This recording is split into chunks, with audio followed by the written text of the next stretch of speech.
আজ মঙ্গলবার স্নান সেরে চলে এসেছি দেখো রোজের মতো আজও ঠাকুর ঘরে।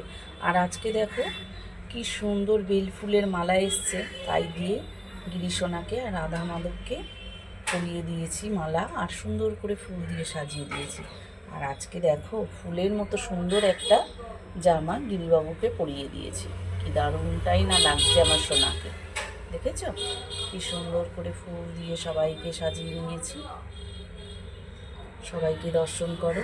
আর মাকে একটা জবার মালা পরিয়ে দিয়েছি, জগন্নাথ সুভদ্রা বলরামকে একটা বেল ফুলের মালা পরিয়ে দিয়েছি। আর দেখো গণেশ ঠাকুরের যে প্রিয় ফুল লাল ফুল, জবা ফুল দিয়ে তাকেও সাজিয়ে নিয়েছি। লক্ষ্মীনারায়ণকেও একটা মালা পরিয়ে দিয়েছি, আর সবাইকে ফুল দিয়ে সাজিয়ে নিয়েছি।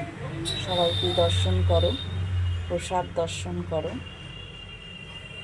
আর রোজের মতন আরতির ফুলগুলো আজকেও আমি আবার দিয়ে দেবো গোপুসোনার কাছে। এত সুন্দর মালা পড়েছে আর এত সুন্দর দেখতে লাগছে, কি বলবো, দেখো কি সুন্দর লাগছে।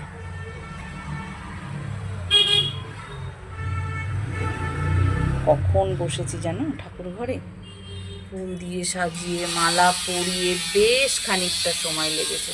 চলো গোপুসোনাকে আর একবার দেখে নাও, এবার আমি প্রসাদটাকে নামিয়ে নেব।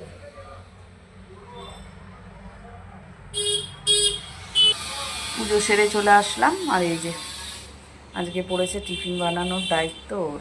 দেখো সকালবেলায় ক্যাপসিকাম পেঁয়াজ পাতা মাথা নিয়ে বসে পড়েছে, কি টিফিন বানাবে কে জানে।